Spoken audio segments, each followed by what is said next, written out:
మనం ఫస్ట్ క్లాస్లో రాజ్యాంగ ప్రవేశిక అనేటువంటి దాని గురించి చూసుకున్నాం.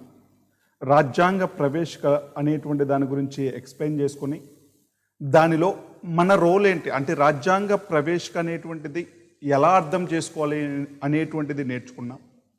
తదుపరి అంశంగా రాజ్యాంగంలో బలహీన వర్గాల వారికి అంటే వీకర్ సెక్షన్స్ వారికి, ఎస్సీ ఎస్టీ బీసీ వారికి రాజ్యాంగంలో కల్పించినటువంటి అవకాశాలేంటి, రాజ్యాంగంలో కొన్ని ఆర్టికల్స్ అనేటువంటివి వాళ్ళ యొక్క వెల్ఫేర్ కోసం వాళ్ళకి కొన్ని ప్రత్యేక అవకాశాలు కల్పిస్తుంది ఈ రాజ్యాంగం అనేటువంటిది.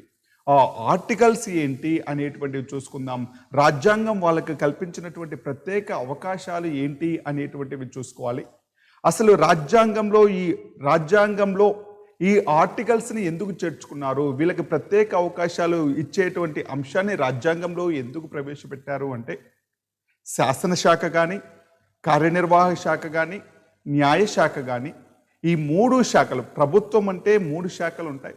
ఈ మూడు శాఖలు అనేటువంటివి దేన్ని బేస్ చేసుకోవాలి అంటే అవి రూల్ చేసేటప్పుడు దేన్ని బేస్ చేసుకోవాలి అంటే రాజ్యాంగాన్ని బేస్ చేసుకోవాలి. కాబట్టి ఏదైనా ఒక అంశం రాజ్యాంగానికి లోబడి ఉండాలి. కాబట్టి రాజ్యాంగంలో ఉన్నటువంటి ఒక అంశాన్ని ఖచ్చితంగా అవి పాటించాలి. కాబట్టి వీటన్నిటికీ కూడా కాన్స్టిట్యూషన్లో చేర్చుకోవడం జరిగింది. రాజ్యాంగ రక్షణ అనేటువంటిది కల్పించడం జరిగింది. భారతదేశ రాజ్యాంగంలో మొత్తం 395 ఆర్టికల్స్ ఉన్నాయి, 12 షెడ్యూళ్ళు ఉన్నాయి, 25 భాగాలు కలవు. ఈ 395 ఆర్టికల్స్, 12 షెడ్యూళ్ళు, దీనితో పాటు 25 భాగాలు మనం ఇక్కడ తెలుసుకోవాల్సినటువంటి అవసరం లేదు. మనము వీకర్ సెక్షన్స్కి అంటే వెనుకబడినటువంటి వర్గాల వాళ్ళకి, ఎస్సీ ఎస్టీ బీసీ వారికి కొన్ని ప్రత్యేక అవకాశాలు కల్పించినటువంటి కాన్స్టిట్యూషనల్ ప్రొవిజన్స్ ఏంటో చూసుకుందాం. దీనిలో మొదటగా ప్రాథమిక హక్కులు ఆదేశక సూత్రాలు అనేటువంటివి యాక్చువల్గా అందరికీ ప్రాథమిక హక్కులు, ఫండమెంటల్ రైట్స్ అందరికీ వర్తిస్తాయి. డైరెక్టివ్ ప్రిన్సిపల్స్ ఆదేశిక సూత్రాలు అనేటువంటివి అందరికీ వర్తించినప్పటికీ దీనిలో ఎస్సీ ఎస్టీ బీసీ వారికి కొన్ని ప్రత్యేక అవకాశాలు కల్పిస్తూ రాజ్యాంగ రక్షణ కల్పించింది. అసలు వీటన్నిటి గురించి మనం తెలుసుకోవాల్సిన ఒక సంక్షేమ మరియు విద్యా సహాయకుడిగా మనం తెలుసుకోవాల్సినటువంటి అవసరం ఉందా అంటే మనం ఉండేదే మన యొక్క జాబ్ చార్టే ఏంటంటే సంక్షేమం అనేటువంటిది. మన యొక్క అవసరం ఎవరికి ఉంటుంది ఎక్కువగా అంటే వెనుకబడినటువంటి వర్గాల వాళ్ళకు ఉంటుంది. వెనుకబడినటువంటి వర్గాలు అంటే మ్యాక్సిమం ఎస్సీ ఎస్టీ బీసీలే ఉంటారు. కాబట్టి అందరూ ఉంటారు, వాళ్ళలో ఇంకా బాగా బ్యాక్వర్డ్గా ఉన్నటువంటి వాళ్ళకి మన యొక్క అవసరం ఉండిద్ది. కాబట్టి వాళ్ళకి కల్పించినటువంటి రాజ్యాంగం కల్పించినటువంటి కొన్ని రక్షణలు ఉన్నాయి. అవి రాజ్యాంగం కొన్ని ఆర్టికల్స్ వాళ్ళ కోసం సపరేట్గా కొన్ని అవకాశాలు కల్పించాయి. అవి ఏంటో చూసుకుందాం. దీనిలో మొదటగా ఆర్టికల్ అంటే 395 ఆర్టికల్స్లో వాళ్లకు అంటే ప్రత్యేక అవకాశాలు కల్పించినటువంటి వాళ్ళకి రాజ్యాంగం కల్పించినటువంటి రక్షణల గురించి మాత్రమే తెలుసుకుందాం. ఆర్టికల్ 14 అనేటువంటిది ఏం తెలియజేస్తుంది అంటే చట్టం ముందు అందరూ సమానమే అని తెలియజేస్తుంది. దానితో పాటు చట్టం మూలంగా సమాన రక్షణను తెలియజేస్తుంది. అంటే అర్థం ఏంటి అంటే రూల్ ఆఫ్ లా అంటే సమన్యాయ పాలన అని అర్థం. అందరికీ ఒకే రకమైనటువంటి న్యాయం ఉంటుంది. డబ్బున్న వాళ్ళు పేదవాళ్ళు అని కాకుండా, పవర్ ఉన్న వాళ్ళు లేని వాళ్ళు అని కాకుండా, దానితో పాటు హోదా ఎక్కువ ఉన్న వాళ్ళు లేని వాళ్ళు అని కాకుండా అందరికీ ఒకే రకమైనటువంటి న్యాయం వస్తుంది. చట్టం ముందు అందరూ సమానమే అని తెలియజేస్తుంది. చట్టం ముందు అందరూ సమానం, అందరికీ ఒకే రకమైనటువంటి శిక్షలు విధించడం జరుగుతుంది, అందరికీ ఒకే రకమైనటువంటి న్యాయం కలిగించడం జరుగుతుంది. చట్టం ముందు సమానత్వం అంటే రూల్ ఆఫ్ లా గురించి తెలియజేస్తుంది. సమన్యాయ పాలన అనేటువంటి అంశం గురించి తెలియజేస్తుంది. 14లోనే బి అనేటువంటి అంశం ఉంటుంది. ఈక్వల్ ప్రొటెక్షన్ బై లా, చట్టం మూలంగా సమాన రక్షణ. ఇది కూడా ఇంచుమించు ఒకేలాగుంటుంది. చట్టం మూలంగా సమాన రక్షణ అన్న, చట్టం ముందు అందరూ సమానమే అన్న ఇంచుమించు ఒకేలా ఉంటాయి. చట్టం మూలంగా సమాన రక్షణ అంటే చట్టము అందరికీ ఒకే రకమైనటువంటి రక్షణ కల్పిస్తుంది. ఎస్సీలు వీళ్ళు తక్కువ కులం వాళ్ళు, వీళ్ళు తక్కువ క్యాడర్ వాళ్ళు అని సపరేట్గా రక్షణ కల్పించదు. అంటే వాళ్ళకి తక్కువ రక్షణ, లేదు అగ్రవర్ణాల వాళ్ళు లేకపోతే మంచి హోదాలో ఉన్న వాళ్ళు అని వాళ్ళకి ప్రత్యేక రక్షణ ఏమీ కల్పించదు, అందరికీ ఒకే రకమైనటువంటి రక్షణ కల్పిస్తుంది. అంటే ఆర్టికల్ 14 అనేటువంటిది చట్టం ముందు అందరూ సమానమే, చట్టం మూలంగా అందరికీ సమాన రక్షణ కల్పిస్తుంది అనేటువంటి అంశం తెలియజేస్తుంది. నెక్స్ట్ ఆర్టికల్ 15 అనేటువంటిది ఏం తెలియజేస్తుంది అంటే దీనిలో 6 అంశాలు ఉంటాయి.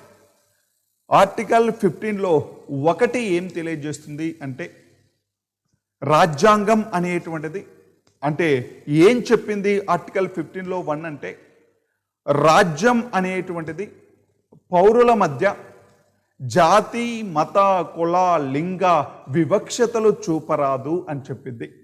అసలు రాజ్యం అంటే ఏంటో తెలుసుకోవాలి. రాజ్యం అంటే కేంద్ర ప్రభుత్వం, రాష్ట్ర ప్రభుత్వం, స్థానిక ప్రభుత్వాలు, ప్రభుత్వ రంగ సంస్థలు, పన్నులు వసూలు చేసేటువంటి సంస్థలు. అంటే ప్రభుత్వాన్ని ఏమని పిలుస్తారు అంటే రాజ్యం అని పిలుస్తారు.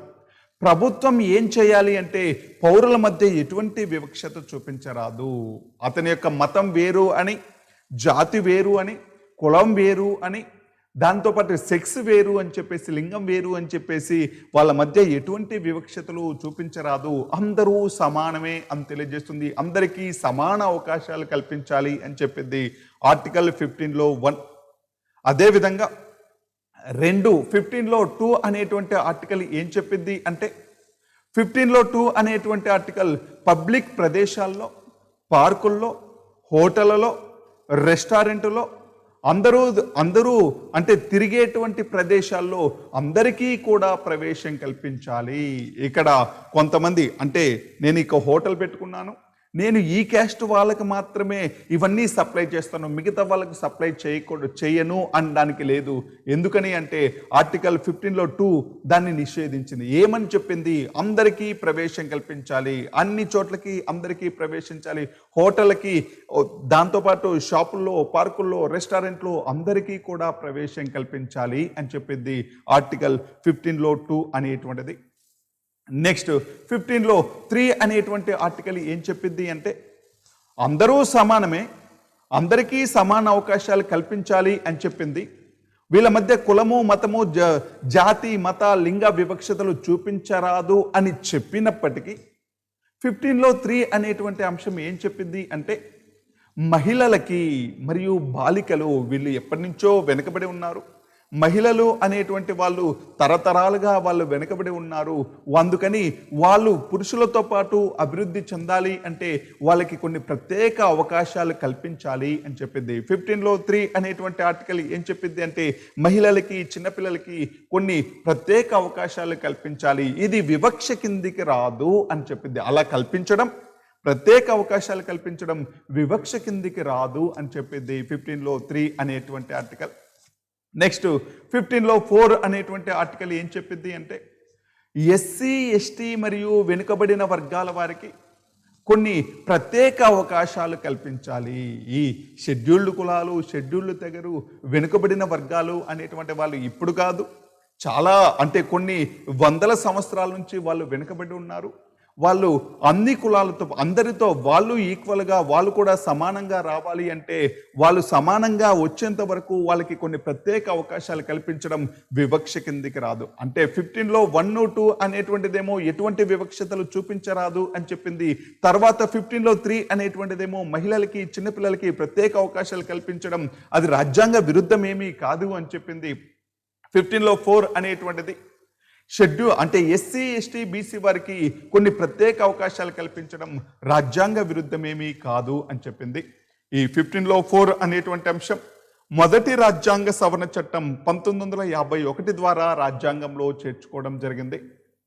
నెక్స్ట్ 15లో 5 అనేటువంటి ఆర్టికల్ ఏం చెప్పింది అంటే 15లో 5 అనేటువంటి ఆర్టికల్ ఎస్సీ, ఎస్టీ వారికి, వెనుకబడినటువంటి వర్గాల వాళ్ళకి ప్రభుత్వ విద్యా సంస్థలతో పాటు ప్రైవేటు విద్యా సంస్థల్లో కూడా కొన్ని సీట్లు రిజర్వ్ చేయాలి అని చెప్పింది. 15లో 5 అనేటువంటి అంశం ఏం చెప్పింది అంటే ప్రభుత్వ విద్యా సంస్థలతో పాటు ప్రైవేటు విద్యా సంస్థల్లో కూడా ఎస్సీ, ఎస్టీ, బీసీ, ఓబీసీ వాళ్ళకి కొన్ని సీట్లు రిజర్వ్ చేయాలి అనేటువంటి అంశం తెలియజేస్తుంది. ఈ 15(5) అనేటువంటి అంశాన్ని మనము 93వ రాజ్యాంగ సవరణ చట్టం ద్వారా 93వ రాజ్యాంగ సవరణ చట్టం ద్వారా రాజ్యాంగంలో చేర్చుకోవడం జరిగింది. ఈ మధ్య కాలంలో 15(6) అనేటువంటి అంశాన్ని కూడా రాజ్యాంగంలో చేర్చారు. ఏం తెలియజేస్తుంది 15(6) అనేటువంటి అంశము అంటే వెనుకబడినటువంటి అంటే ఆర్థికంగా వెనుకబడినటువంటి వర్గాల వాళ్ళకి ఎకనామికల్లీ బ్యాక్వర్డ్ క్లాసెస్ అంటే ఎకనామికల్లీ వీకర్ సెక్షన్స్ అని పిలుస్తాం. ఆర్థికంగా వెనుకబడిన వర్గాల వాళ్ళకి ఆర్థికంగా వెనుకబడినటువంటి వర్గాల వారికి విద్యా ఉద్యోగాలలో 10% రిజర్వేషన్స్ కల్పించాలి. కొత్తగా చేసిందండి. ఆర్థికంగా వెనుకబడిన వర్గాల వాళ్ళకి విద్యా ఉద్యోగాలలో 10% రిజర్వేషన్స్ కల్పించాలి అని తెలియజేస్తుంది 15(6) అనేటువంటి ఆర్టికల్. ఎప్పుడు మన రాజ్యాంగం ఏం చెప్పింది అంటే సామాజికంగా విద్యాపరంగా వెనుకబడినటువంటి వర్గాల వాళ్ళకి ప్రత్యేక అవకాశాలు కల్పించాలి అని చెప్పింది. కానీ ఆర్థికంగా వెనుకబడినటువంటి వర్గాల వాళ్ళకి రిజర్వేషన్స్ కల్పించాలి అని చెప్పలేదు. అయినప్పటికీ ఆర్థికంగా అంటే అగ్రవర్ణాలలో కూడా చాలామంది పేదలు ఉన్నారు. వాళ్ళకి కూడా కొన్ని ప్రత్యేక అవకాశాలు కల్పించాలి అన్న ఉద్దేశంతో కేంద్ర ప్రభుత్వం అనేటువంటిది 15(6) అనేటువంటి ఆర్టికల్ను చేర్చి ఆర్థికంగా వెనుకబడినటువంటి వర్గాల వాళ్ళకి కొన్ని ప్రత్యేక అవకాశాలు కల్పించింది. 10% సీట్లు రిజర్వ్ చేసింది. ఈ 10% సీట్లు అనేటువంటివి ఇంతకుముందు అంటే ఎస్సీ ఎస్టీ బీసీ వాళ్ళకు కల్పించినటువంటి వాటిలో తీసుకోరు. వీళ్ళకి ప్రత్యేకంగా సపరేట్గా 10% రిజర్వేషన్స్ అనేటువంటివి కల్పిస్తూ ఈ 15(6) అనేటువంటి ఆర్టికల్ను చేర్చడం జరిగింది. 15(6) అనేటువంటి ఆర్టికల్ను చేర్చడం జరిగింది. నెక్స్ట్ ఆర్టికల్ 16 ఏం చెప్పింది అంటే ప్రభుత్వ ఉద్యోగాల్లో ప్రజలందరికీ సమాన అవకాశాలు కల్పించాలి అని చెప్పింది. ప్రభుత్వ ఉద్యోగాల్లో ప్రజలందరికీ సమాన అవకాశాలు కల్పించాలి అని చెప్పింది 16(1). రెండోది ఏం చెప్పింది 16(2) ఏం చెప్పింది అంటే ప్రభుత్వ ఉద్యోగాలు కల్పించేటప్పుడు ప్రభుత్వ ఉద్యోగాలు ఇచ్చేటప్పుడు ప్రజల మధ్య అంటే జాతి మత కుల లింగ జన్మస్థానం ఆధారంగా వివక్షత చూపించరాదు. అందరికీ కూడా ప్రభుత్వ ఉద్యోగాలు కల్పించేటప్పుడు సమాన అవకాశాలు కల్పించాలి అని చెప్పింది 16(2) అనేటువంటి ఆర్టికల్. 16(3) అనేటువంటి ఆర్టికల్ ఏం చెప్పింది అంటే 16(2) ఏం చెప్పింది జాతి మత కుల లింగ జన్మస్థానం ఆధారంగా వివక్షత చూపించరాదు అని చెప్పింది. అయినప్పటికీ 16(3) ఏం చెప్పింది అంటే జన్మస్థానం ఆధారంగా వివక్షత చూపించవచ్చు. కొన్ని ఉద్యోగాలు వాళ్ళ అంటే ఆ రాష్ట్రం వాళ్ళకే లేకపోతే ఆ ప్రాంతానికి మాత్రమే పరిమితం చేస్తూ ప్రభుత్వం అనేటువంటిది చట్టం చేయొచ్చు. ఇప్పుడు మనం చూస్తూ ఉన్నాం లోకల్ నాన్ లోకల్ అని చూస్తూ ఉన్నాం. అంటే ఏంటి లోకల్ అంటే ఏంటి ఆ స్థానికుడు ఆ ప్రాంతం వాడు అంటే స్థానికులకి కొన్ని ప్రత్యేక అవకాశాలు కల్పించవచ్చు అని చెప్పేది 16(3) అనేటువంటి ఆర్టికల్. రాజ్యాంగం అనేటువంటిది ప్రభుత్వ ఉద్యోగాలు కల్పించేటప్పుడు ప్రజల మధ్య ఎటువంటి వివక్షత చూపించరాదు అని చెప్పినప్పటికీ 16(3) అనేటువంటి ఆర్టికల్ వాళ్ళకి లోకల్ నాన్ లోకల్ అంటే జన్మస్థలం ఆధారంగా వాళ్ళకి కొన్ని వివక్షతలు చూపించవచ్చు. కొన్ని ఉద్యోగాలు వాళ్ళ కోసం ప్రత్యేకంగా రిజర్వ్ చేయవచ్చు అని చెప్పింది 16(3) అనేటువంటి ఆర్టికల్. 16(4) అనేటువంటి ఆర్టికల్ ఏం చెప్పింది అంటే ఎస్సీ ఎస్టీ బీసీ వారికి అంటే వెనుకబడినటువంటి వర్గాల వాళ్ళకి ప్రభుత్వ ఉద్యోగాలు కల్పించేటప్పుడు వాళ్ళకి కొన్ని ప్రత్యేక అవకాశాలు కల్పించాలి. అదే ఇప్పుడు ఎస్సీ ఎస్టీ బీసీ వాళ్ళకి ఉద్యోగాల్లో రిజర్వేషన్స్ ఉన్నాయి చూడండి. ఇలా రిజర్వేషన్స్ కల్పించేందుకు అవకాశం ఇచ్చినటువంటి ఆర్టికల్ ఏంటి అంటే 16(4) అనేటువంటి ఆర్టికల్. ఎస్సీ ఎస్టీ బీసీ వారికి ప్రభుత్వ ఉద్యోగాల్లో కొన్ని ప్రత్యేక అవకాశాలు కల్పించవచ్చు అని చెప్పింది 16(4) అనేటువంటి ఆర్టికల్. ఈ 16(4)లోనే మళ్ళీ 16(4)A అనేటువంటి ఆర్టికల్ ఉంటుంది. ఈ 16(4)A అనేటువంటి ఆర్టికల్ ఏం చెప్పింది అంటే ఎస్సీ ఎస్టీ బీసీ వారికి ప్రభుత్వ ఉద్యోగంలో ఉన్నప్పటికీ ప్రమోషన్స్లో కూడా రిజర్వేషన్స్ కల్పించవచ్చు అని చెప్పింది. అంటే ఇంతకుముందు 16లో 4 ఏం చెప్పింది? ఉద్యోగ అవకాశాలు కల్పించేటప్పుడు రిజర్వేషన్స్ కల్పించవచ్చు అని చెప్పింది. 4A ఏం చెప్పింది అంటే ప్రమోషన్స్లో కూడా వాళ్ళకి రిజర్వేషన్స్ కల్పించవచ్చు. అంటే పై క్యాడర్లో పనిచేసే వాళ్ళు తగినంత మంది లేకపోతే ఈ కింది క్యాడర్లో ఉన్నటువంటి వాళ్ళని ప్రమోట్ చేయొచ్చు, ప్రమోషన్ ఇవ్వచ్చు అని చెప్పింది 16లో 4A అనేటువంటి ఆర్టికల్.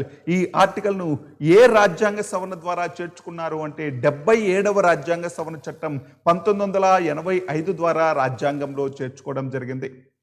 16లో 4B అనేటువంటి ఆర్టికల్ కూడా ఉంది.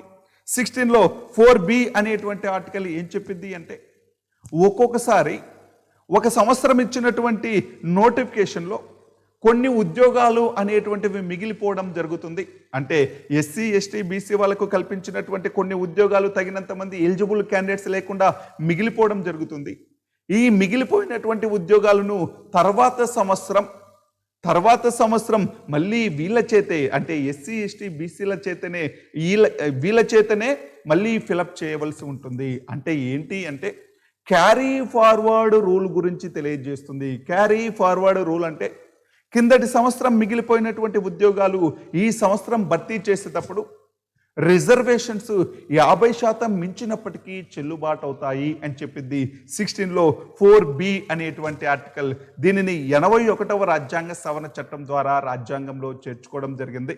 అసలు దీన్ని ఎందుకు చేర్చుకున్నారు రాజ్యాంగంలో అంటే ఇందిరా సహానీ కేసులో 1993లో ఇందిరా సహానీ కేసులో సుప్రీంకోర్టు ఏమని తీర్పునిచ్చింది అంటే బీసీలకి ఎస్సీ ఎస్టీలకు రిజర్వేషన్స్ కల్పించడం రాజ్యాంగ విరుద్ధమేమీ కాదు, వాళ్ళకి రిజర్వేషన్స్ కల్పించవచ్చు. కాకపోతే ఒక సంవత్సరం వాళ్ళ ఉద్యోగాలలో 50% కంటే మించి రిజర్వేషన్స్ కల్పించకూడదు అని చెప్పింది. ఒకసారి ఫిలప్ చేసేటువంటి ఉద్యోగాల్లో రిజర్వేషన్లు అనేటువంటివి 50% మించకూడదు అని తెలియజేసింది ఇందిరా సహానీ కేసు. దీనితోటి ఈ క్యారీ ఫార్వర్డ్ రూల్ అనేటువంటిది కూడా అమలవుతుంది అనేటువంటి అంశాన్ని రాజ్యాంగంలో చేర్చడం కోసం 81వ రాజ్యాంగ సవరణ చట్టం చేశారు. ఈ 81వ రాజ్యాంగ సవరణ చట్టం ద్వారా రాజ్యాంగంలో కొత్తగా చేర్చినటువంటి ఆర్టికల్ 16లో 4B అనేటువంటి ఆర్టికల్. 16లో 5 అనేటువంటి ఆర్టికల్ ఏం చెప్పింది అంటే కొన్ని మత సంస్థలు అంటే ఇప్పుడు చూడండి టీటీడీ కానీ లేకపోతే కొన్ని చర్చిలు కానీ లేకపోతే మసీదులు కానీ ఇమాంలు పాస్టర్లు అనేటువంటి వాళ్ళు ఉంటారు. కొన్ని మత సంస్థలు అంటే కొన్ని మత సంస్థల్లోని ఉద్యోగాలు ఆ మతం వాళ్ళతోటే భర్తీ చేయడం వివక్ష కిందికి రాదు అంటుంది 16లో 5. అంటే ఇప్పుడు టీటీడీలో హిందువుల చేతనే భర్తీ చేస్తున్నారు, అది వివక్షత ఏమీ కాదు, అందరికీ సమాన అవకాశాలు కల్పించాలి, కానీ అది హిందూ ధార్మిక సంస్థ కాబట్టి హిందువుల చేతే ఫిల్ చేస్తున్నారు. అదే మౌజంలు ఇమాంలు అనేటువంటి వాళ్ళు ఉంటారు, మసీదుల్లో ఉంటారు, వాళ్ళని అంటే ముస్లింలకు సంబంధించినటువంటి వక్ఫ్ బోర్డుల్లో ముస్లింల చేతే ఆ సీట్లన్నీ కూడా ఫిలప్ చేస్తూ ఉంటారు. అదే క్రిస్టియన్స్కి సంబంధించినటువంటి ఆర్గనైజేషన్స్లో ఆ క్రిస్టియన్స్ చేతే అంటే సీట్లన్నీ కూడా ఉద్యోగ అవకాశాలన్నీ కూడా ఫిల్ చేయడం ఇదేమీ వివక్ష కిందికి రాదు. అంటే ప్రభుత్వ ఉద్యోగాలు కల్పించేటప్పుడు వివక్షత చూపించరాదు అని చెప్పినప్పటికీ 16లో 5 అనేటువంటి ఆర్టికల్ ఏం చెప్పింది అంటే ఆ మత సంస్థల్లో ఆ మతం వాళ్ళ చేతనే ఫిలప్ చేయడం అనేటువంటిది వివక్ష కిందికి రాదు అని చెప్పింది. 16లో 6 అనేటువంటి ఆర్టికల్ ఏం చెప్పింది అంటే ఆర్థికంగా బలహీనమైనటువంటి వర్గాల వాళ్ళకి ఇంతకుముందే చెప్పాం ఎకనామికల్లీ వీకర్ సెక్షన్స్కి ఉద్యోగ అవకాశాలు కల్పించేటప్పుడు 10% రిజర్వేషన్స్ కల్పించాలి. ఉద్యోగ అవకాశాలు కల్పించేటప్పుడు 10% రిజర్వేషన్స్ కల్పించాలి అని చెప్పింది 16లో 6 అనేటువంటి ఆర్టికల్. దీనిని 103వ రాజ్యాంగ సవరణ చట్టం 103వ రాజ్యాంగ సవరణ చట్టం 2019 ద్వారా రాజ్యాంగంలో చేర్చుకోవడం జరిగింది. అంతకుముందు ఈ ఈబీసీ ఈడబ్ల్యూఎస్ అనేటువంటిది లేదు. ఆర్థికంగా అగ్రవర్ణాలలో ఆర్థికంగా వెనుకబడినటువంటి వర్గాల వారికి అంటే వాళ్ళందరూ ఓసీలే, కానీ వాళ్ళు ఫైనాన్షియల్గా పేదవాళ్ళు ఉంటారు. అందుకని వాళ్ళకి కూడా వాళ్ళు కూడా అందరిలాగా పైకి రావాలి అంటే, అందరితో సమానంగా వాళ్ళు కూడా అభివృద్ధి చెందాలంటే వాళ్ళకి కొన్ని ప్రత్యేక అవకాశాలు కల్పించాలి అని చెప్పింది 16లో 6 అనేటువంటి ఆర్టికల్. ప్రభుత్వ ఉద్యోగాల్లో అగ్రవర్ణాల్లో ఆర్థికంగా వెనుకబడినటువంటి వర్గాల వారికి 10% రిజర్వేషన్స్ కల్పించాలి అని చెప్పింది 16లో 6 అనేటువంటి ఆర్టికల్.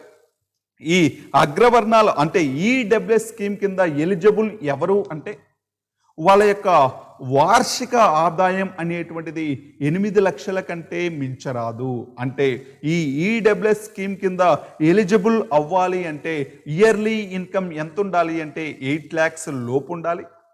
దీనితో పాటు అంటే 8 lakhs లోపు ఉండాలి. దీనితో పాటు 5 ఎకరాల కంటే తక్కువ వ్యవసాయ భూమి ఉండాలి. వాళ్ళ యొక్క ల్యాండ్ మొత్తం కూడా ఎంత ఉండాలి అంటే 5 acres కంటే తక్కువగా ఉండాలి. 5 acres కంటే తక్కువ వ్యవసాయ భూమి, దానితో పాటు 8 లక్షల కంటే తక్కువ వార్షిక ఆదాయం, దీనితో పాటు 1000 చదరపు అడుగుల కంటే తక్కువ విస్తీర్ణం ఉన్న ఇల్లు కలిగి ఉండాలి. అంటే వాళ్ళ యొక్క ఇంటి యొక్క విస్తీర్ణం అనేటువంటిది 1000 చదరపు మీటర్లని మించరాదు. ఇలా ఈడబ్ల్యూఎస్ అనేటువంటి స్కీము ఎలిజిబుల్ అవ్వాలి అంటే ఇవన్నీ అర్హతలు కలిగి ఉండాలి. ఈ అర్హతలు కలిగి ఉంటే వాళ్ళకి ఈడబ్ల్యూఎస్ సర్టిఫికేట్ అనేటువంటిది ఇవ్వడం జరుగుతుంది. ఇంకా మన ఆంధ్రప్రదేశ్ అనేటువంటిది ఈడబ్ల్యూఎస్ అనేటువంటి దానిని ఇంకా ఇంప్లిమెంట్ చేయలేదు. కేంద్ర ప్రభుత్వం చట్టం చేసింది, కేంద్ర ప్రభుత్వం అమెండ్మెంట్ చేసింది, రాజ్యాంగంలో చేర్చింది. కేంద్ర ప్రభుత్వం చేసినటువంటి ఈ అంశాన్ని రాష్ట్రాలు అనేటువంటివి అమలు చేయాలి అంటే ఇక్కడ రాష్ట్రం కూడా చట్టం చేయాలి. ఇంకా ఆంధ్రప్రదేశ్ అనేటువంటిది ఆ చట్టం చేయలేదు కాబట్టి ప్రస్తుతానికి ఈడబ్ల్యూఎస్ అనేటువంటి రిజర్వేషన్స్ ఆంధ్రప్రదేశ్లో అమలు కావటం లేదు. గుజరాత్ రాష్ట్రం అనేటువంటిది మొదటిసారిగా ఈడబ్ల్యూఎస్ వాళ్ళకి రిజర్వేషన్స్ కల్పించినటువంటి రాష్ట్రం. నెక్స్ట్ ఆర్టికల్ ఏం చెప్పింది అంటే ఆర్టికల్ 17 అస్పృశ్యత నిషేధించడమైనది. చాలా చాలా ఇంపార్టెంట్.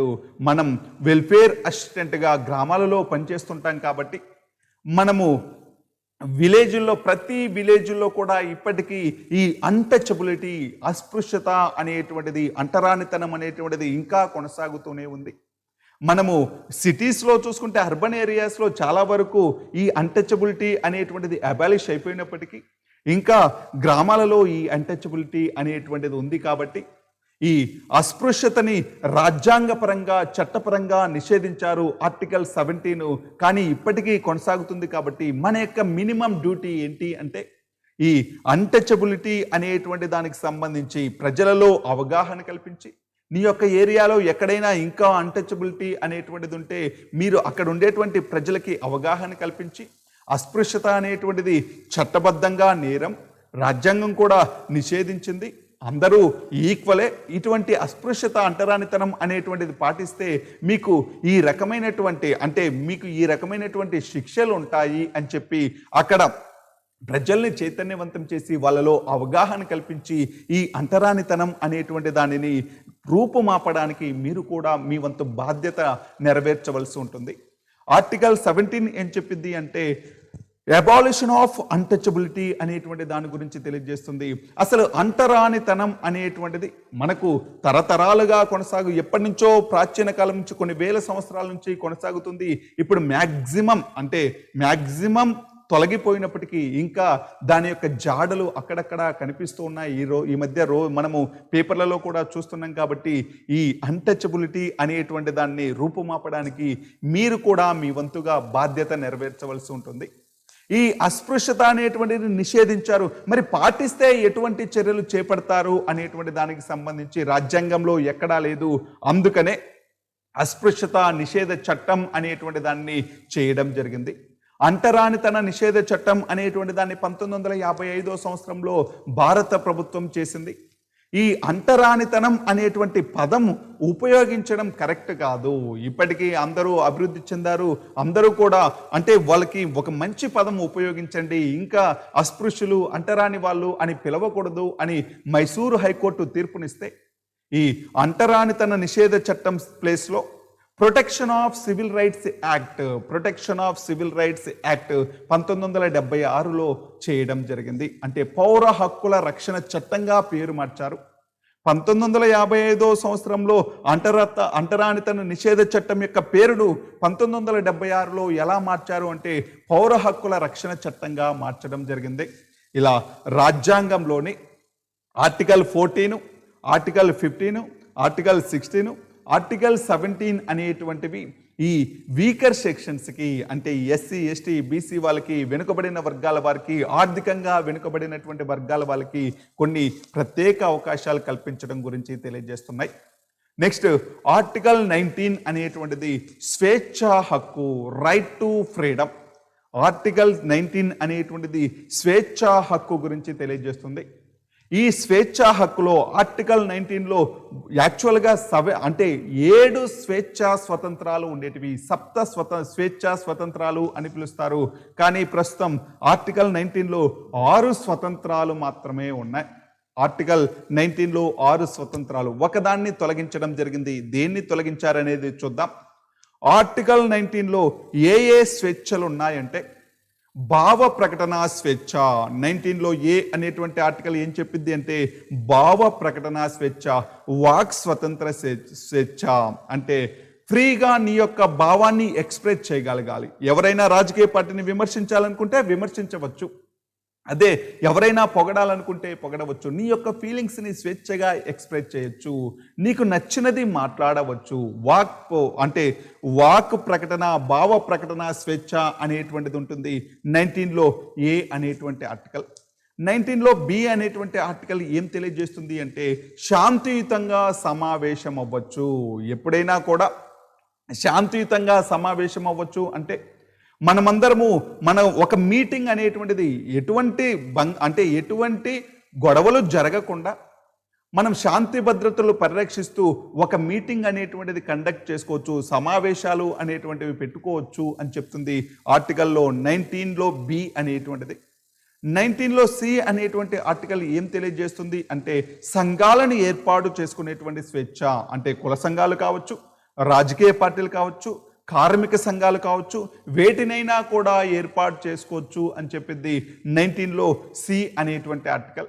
19లో డి అనేటువంటి ఆర్టికల్ ఏం తెలియజేస్తుంది అంటే సంచార స్వేచ్ఛ, ఫ్రీ టు మూమెంట్. అంటే భారతదేశంలో ఎక్కడైనా సంచరించవచ్చు, భారతదేశంలో నువ్వు ఎక్కడైనా ఫ్రీగా సంచరించవచ్చు. కాకపోతే కొన్ని లిమిట్స్ ఉంటాయి. స్వేచ్ఛలన్నీ కూడా అపరిమితం కావు.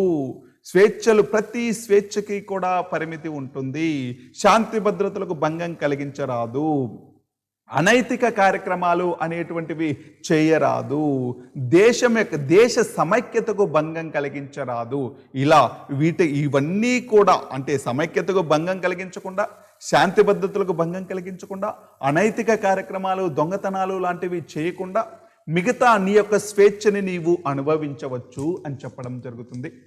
19లో ఈ అనేటువంటి ఆర్టికల్ ఏం చెప్పింది అంటే భారతీయుడు ఎవరైనా కూడా భారతదేశంలో ఎక్కడైనా నివసించవచ్చు, స్థిర నివాసం ఏర్పాటు చేసుకోవచ్చు.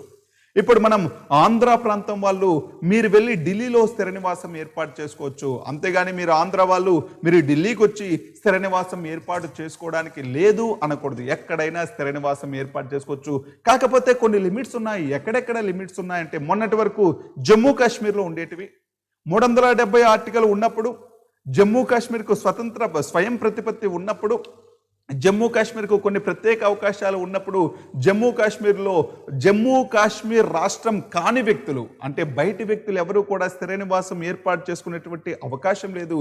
కానీ ప్రస్తుతం 370వ ఆర్టికల్ను తొలగించారు కాబట్టి ఇప్పుడు ఎవరైనా కూడా అక్కడికి వెళ్ళి స్థిర నివాసం ఏర్పాటు చేసుకోవచ్చు. ఈశాన్య రాష్ట్రాలు అనేటువంటివి గిరిజన అంటే ట్రైబల్స్ ఎక్కువ పాపులేషన్ ఉంటుంది, వాళ్ళ యొక్క సంస్కృతి సంప్రదాయాలు ఎక్కువగా ఉంటాయి.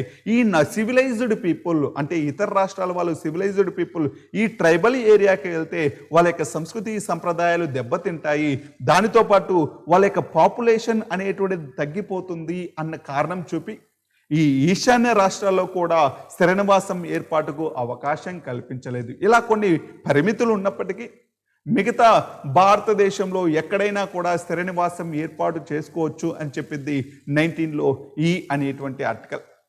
19లో ఎఫ్ అనేటువంటి ఆర్టికల్ ఉండేది, కానీ ప్రస్తుతం లేదు. ఏం చెప్పింది అంటే ఆస్తిని సంపాదించవచ్చు, అంటే ఒక వ్యక్తి తనకు అంటే ఎంత ఆస్తినైనా సంపాదించవచ్చు అని చెప్పింది 19లో ఎఫ్.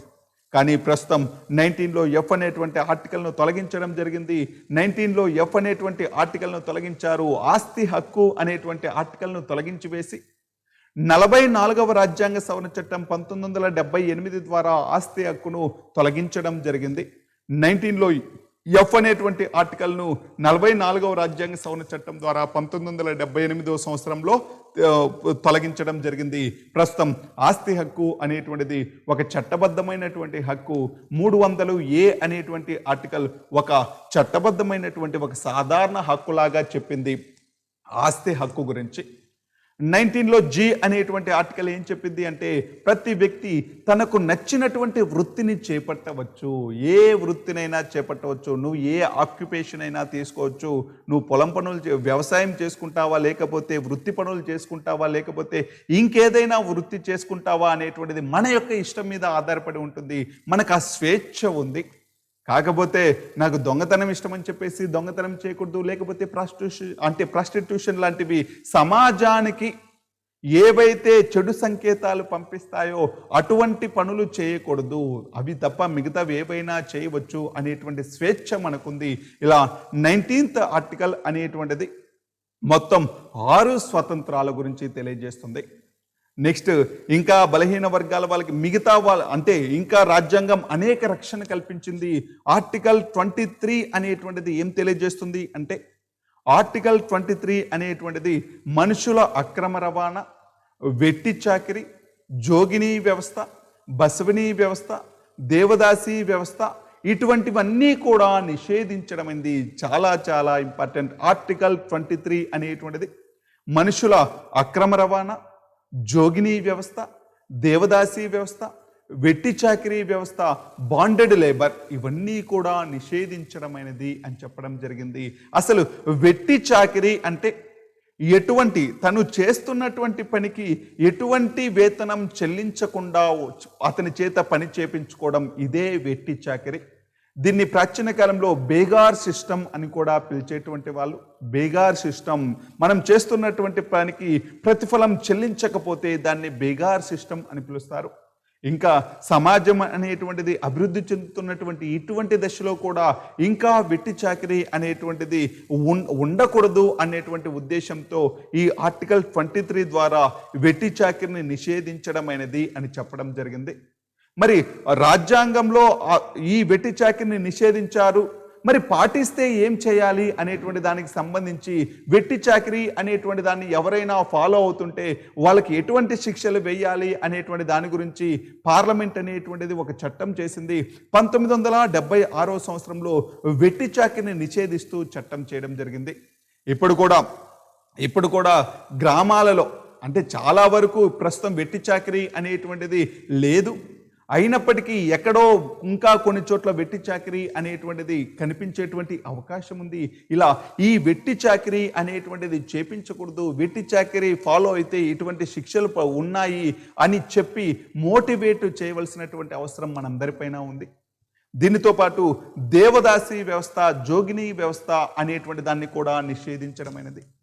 ప్రాచీన కాలంలో దేవదాసి వ్యవస్థ, దీనిని ఒక్కొక్క ప్రాంతంలో ఒక్కొక్క పేరుతో పిలుస్తారు. కర్ణాటకలో బసవిని అని పిలుస్తారు, తెలంగాణ రాష్ట్రంలో జోగిని అని పిలుస్తారు, ఆంధ్రప్రదేశ్లో దేవదాసి అని పిలుస్తారు. ఇలా ఒక్కొక్క రాష్ట్రంలో ఒక్కొక్క పేరుతో పిలుస్తున్నప్పటికీ ఇదంతా కూడా ఒకటే.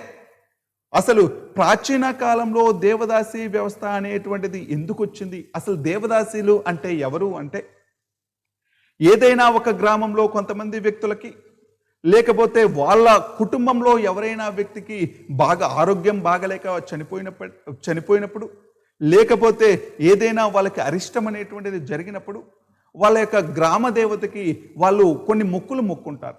ఏమని అంటే మా గ్రామానికి ఈ జబ్బు, మా గ్రామం నుంచి ఈ జబ్బు, ఈ అరిష్టం అనేటువంటిది తొలగిపోతే, లేకపోతే మా కుటుంబంలో ఈ వ్యక్తికి వచ్చినటువంటి ఈ జబ్బు నయమైపోతే మేము మా ఇంట్లో ఉండేటువంటి ఒక అమ్మాయిని మీ యొక్క సేవకురాల్లాగా, అంటే దేవుని యొక్క సేవకుల్లాగా మేము మీకే అంకితం చేస్తాము అనేటువంటి సిస్టమే దేవదాసి సిస్టమ్.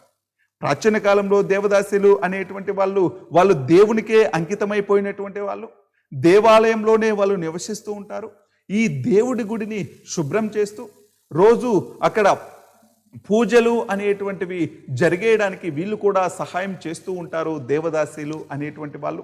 ఈ పండుగలు సమయంలో, ఫెస్టివల్స్ సమయంలో, లేకపోతే ఈ తిరునాళ్ళు లేకపోతే ఉత్సవాల సమయంలో వీళ్ళు నాట్యం చేసి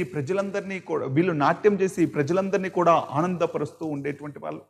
ఫస్ట్ దీని యొక్క కాన్సెప్ట్ అనేటువంటిది మొదట్లో ఈ దేవదాసి సిస్టమ్ లేకపోతే ఈ జోగిని సిస్టమ్ అనేటువంటిది బాగానే ఉన్నప్పటికీ తర్వాత కాలం రాను రాను ఈ దేవదాసి సిస్టమ్ అనేటువంటిది ఒక ప్రాస్టిట్యూషన్ లాగా, ఒక వ్యభిచారం లాగా మారిపోయింది. వీళ్ళనే నాట్య సంస్కృతి అని కూడా పిలుస్తారు. వాళ్ళని ఒక వ్యభిచారంలాగా ఉపయోగించడం జరిగింది.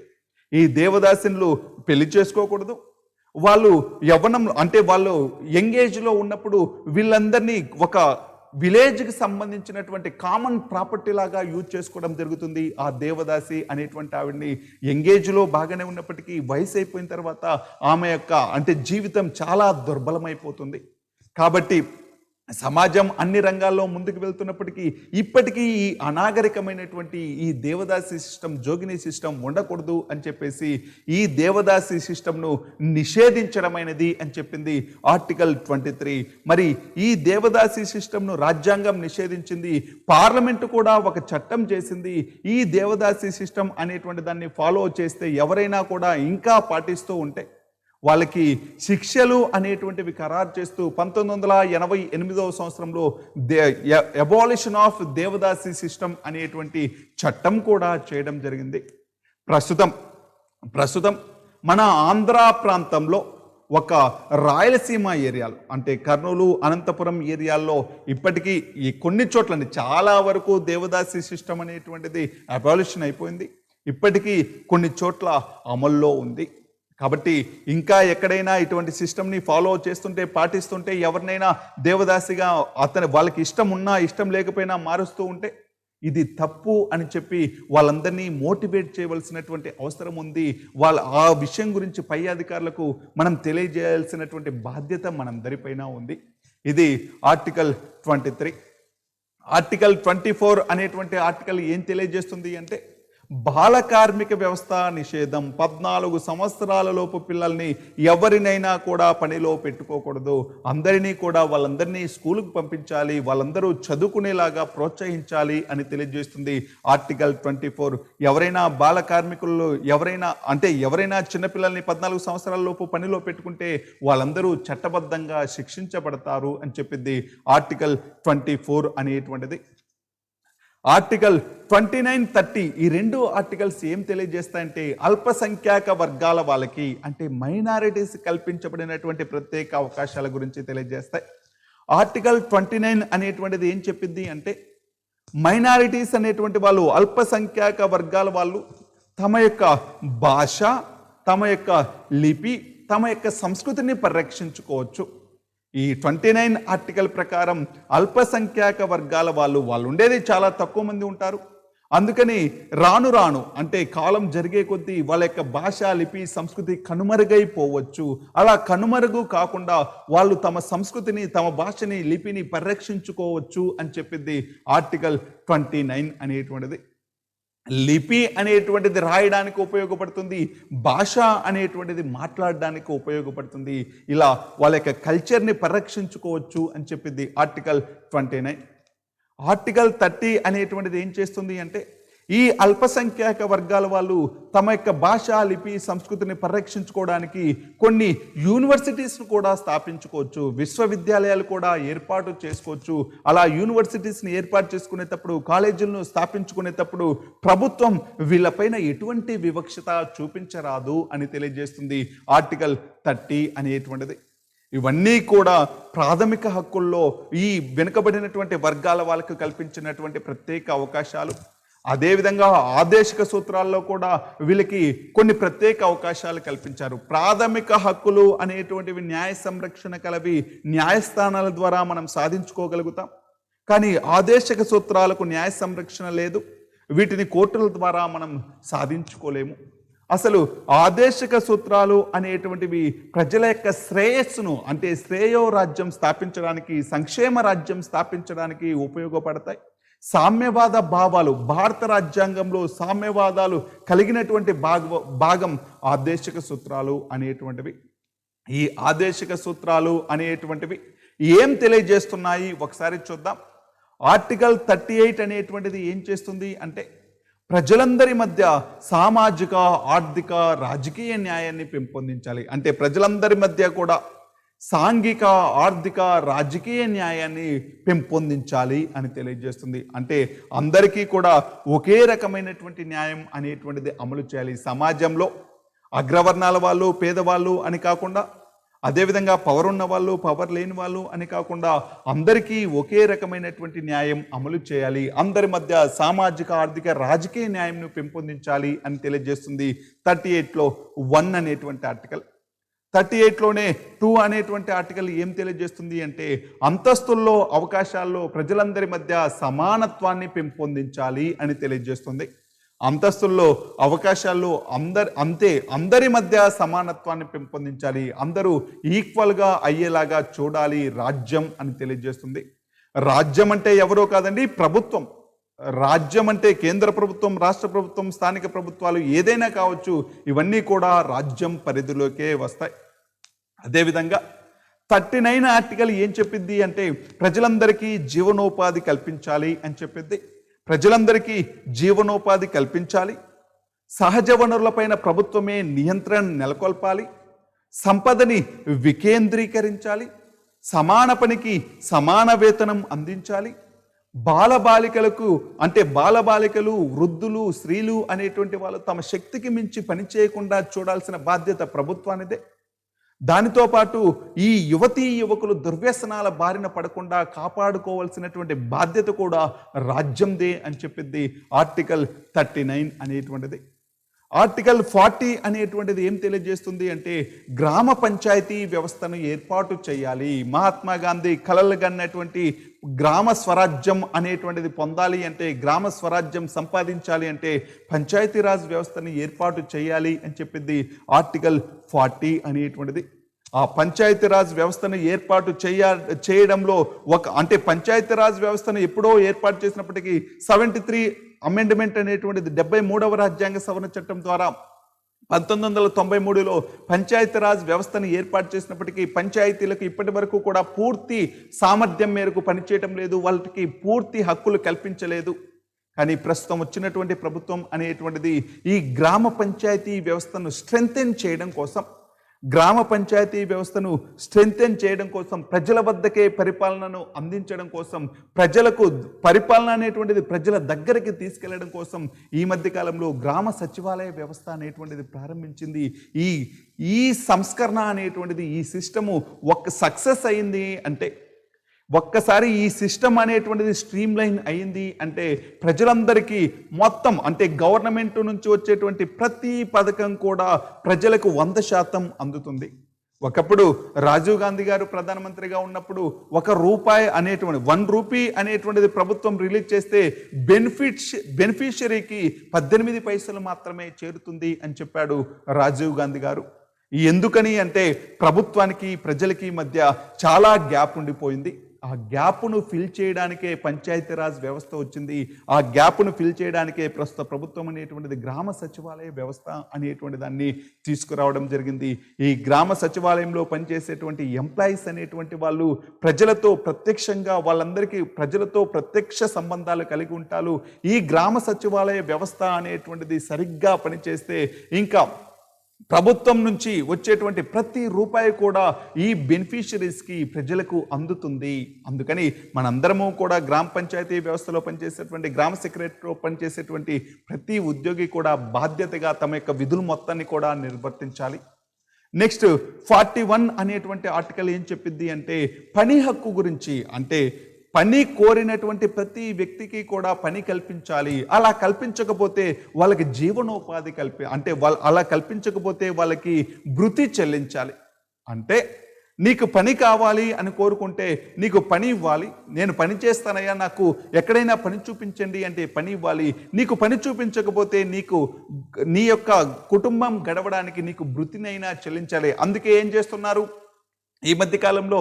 వృద్ధాప్య పెన్షన్లు, వికలాంగ పెన్షన్లు, దీనితో పాటు విడో పెన్షన్లు, ఇలా డిఫరెంట్ టైప్స్ ఆఫ్ పెన్షన్లు అంటే భృతి చెల్లిస్తున్నాయి. వాళ్ళు పని చేయలేరు కాబట్టి వాళ్ళకు ప్రభుత్వమే కొంత భృతి అనేటువంటిది కల్పించడం జరుగుతుంది, కొంత డబ్బు ఇవ్వడం జరుగుతుంది వాళ్ళ యొక్క జీవనోపాధి కోసం. ఇలా 41 ఆర్టికల్ అనేటువంటిది ఏం చెప్పింది అంటే ప్రజలందరికీ పని హక్కు కల్పించాలి, పని హక్కు కల్పించకపోతే వాళ్ళకి జీవన భృతి అయినా కల్పించాలి అని చెప్పింది. అందుకే ఉపాధి హామీ పథకం అనేటువంటిది MGNREGS, మహాత్మా గాంధీ జాతీయ గ్రామీణ ఉపాధి హామీ పథకం అటువంటి పథకమే. పని కోరినటువంటి ప్రతి వ్యక్తికి కూడా 100 రోజులు పని కల్పించేటువంటి పథకమే ఉపాధి హామీ పథకం అనేటువంటిది. నెక్స్ట్ 45 అనేటువంటి ఆర్టికల్ ఏం చెప్పింది అంటే 45 అనేటువంటి ఆర్టికల్ ఒకప్పుడు ఏముండేది అంటే 6 నుండి 14 సంవత్సరాల లోపు పిల్లలందరికీ కూడా ప్రాథమిక విద్యను అందించాలి అనేటువంటి అంశం ఉండేది. కాకపోతే 86వ రాజ్యాంగ సవరణ చట్టం ద్వారా దానిని తొలగించి ప్రస్తుతం 6 సంవత్సరాల లోపు పిల్లలందరికీ కూడా పూర్వ ప్రాథమిక విద్యను అందించాలి, అంటే అంగన్వాడీ విద్యను అందించాలి అని తెలియజేస్తుంది ఆర్టికల్ 45. రాజ్యాంగంలో ఒక అంశం ఉంది అంటే వాటిని ఖచ్చితంగా పాటించాల్సినటువంటి బాధ్యత ప్రభుత్వాలకు ఉంటుంది. అందుకే ఈ ఆర్టికల్ను బేస్ చేసుకునే 6 సంవత్సరాల లోపు పిల్లలందరికీ కూడా ప్రస్తుతం అంగన్వాడీ ఎడ్యుకేషన్ అనేటువంటిది కల్పిస్తూ ఉన్నారు. నెక్స్ట్ ఆర్టికల్ 46 అనేటువంటిది ఏం తెలియజేస్తుంది అంటే SC, ST, BC వారికి, వెనుకబడినటువంటి వర్గాల వాళ్ళకి వాళ్ళ యొక్క అభివృద్ధి కోసం రాజ్యం కొన్ని ప్రత్యేక చర్యలు చేపట్టాలి. అంటే ప్రస్తుతం రిజర్వేషన్స్ కల్పిస్తున్నారు చూడండి, ఈ రిజర్వేషన్స్ కల్పించాలి, వాళ్ళకి కొన్ని ప్రత్యేక అవకాశాలు కల్పించాలి. వాళ్ళ యొక్క అభివృద్ధి చెందేంత వరకు వాళ్ళని అన్ని వర్గాలతోటి అన్ని కులాలతోటి సమానంగా వచ్చేంత వరకు వాళ్ళకి కొన్ని ప్రత్యేక అవకాశాలు కల్పించాలి అని తెలియజేస్తుంది ఆర్టికల్ 46 అనేటువంటిది. వీటితో పాటు అంటే ప్రాథమిక హక్కులు, ఆదేశిక సూత్రాల్లో వెనుకబడినటువంటి వర్గాల వాళ్ళకి SC, ST, BC వారికి అనేక ప్రత్యేక అవకాశాలు కల్పించడం జరిగింది. వీటితో పాటు ఇంకా రాజ్యాంగంలో ఇంకా చాలా ఆర్టికల్స్ అనేటువంటి వీళ్ళ యొక్క సంక్షేమం కోసం కేటాయించారు. ఆర్టికల్ 244 అనేటువంటిది ఏం చెప్పింది అంటే మనకు షెడ్యూల్ మొత్తం 12 షెడ్యూల్ ఉన్నాయి. ఈ 12 షెడ్యూల్లో 5వ షెడ్యూల్ అనేటువంటిది ఏం తెలియజేస్తుంది అంటే 5వ షెడ్యూల్ అనేటువంటిది ఏం తెలియజేస్తుంది అంటే ఆదివాసీ తెగలు, ఆదివాసీ ప్రాంతాల పరిపాలన గురించి తెలియజేస్తుంది. ఆదివాసీ తెగలు, ఆదివాసీ ప్రాంతాల పరిపాలన గురించి ఆర్టికల్ 244 అనేటువంటిది వాళ్ళకి సపరేట్ సిస్టమ్ ఉంటుంది. వాళ్ళ యొక్క అడ్మినిస్ట్రేషన్ మొత్తం కూడా సపరేట్గా ఉంటుంది. వాళ్ళందరూ కూడా ఫస్ట్ నుంచి కూడా గిరిజనులు అనేటువంటి వాళ్ళు ఎప్పుడూ కూడా స్వతంత్రంగా వాళ్ళ యొక్క నిర్ణయాలు వాళ్ళందరూ కూడా స్వతంత్రంగా స్వేచ్ఛగా జీవిస్తూ ఉండేవాళ్ళు. ఈ స్వేచ్ఛ అనేటువంటిది బ్రిటిష్ వాళ్ళు వచ్చినప్పుడు పోయిందనే చెప్పేసి బ్రిటిష్ వాళ్ళపైన అనేక తిరుగుబాట్లు చేశారు గిరిజనులు అనేటువంటి వాళ్ళు. అందుకని పరిపాలనలో వాళ్ళకు స్వేచ్ఛను కల్పిస్తూ ఆర్టికల్ 244 అనేటువంటి దాన్ని చేయడం జరిగింది. ఆర్టికల్ 244 అనేటువంటిది ఏం చేస్తుంది అంటే షెడ్యూల్డ్ ప్రాంతాలు, షెడ్యూల్డ్ తెగల ప్రాంతాల్లో పరిపాలన గురించి తెలియజేస్తుంది. ఆర్టికల్ 244 వాళ్ళకు ఉన్నటువంటి ప్రత్యేక పరిపాలనా వ్యవస్థ గురించి తెలియజేస్తుంది ఆర్టికల్ 244. వీటితో పాటు రాజ్యాంగంలో సపరేట్గా ఒక భాగం ఉంటుందండి, 16వ భాగం అనేటువంటిది. ఈ 16వ భాగం 330 నుంచి 342 ఆర్టికల్స్ వరకు ఉంటుంది. ఈ 16వ భాగం అనేటువంటిది వివిధ వర్గాల వాళ్ళకి కల్పించినటువంటి ప్రత్యేక అవకాశాల గురించి తెలియజేస్తుంది.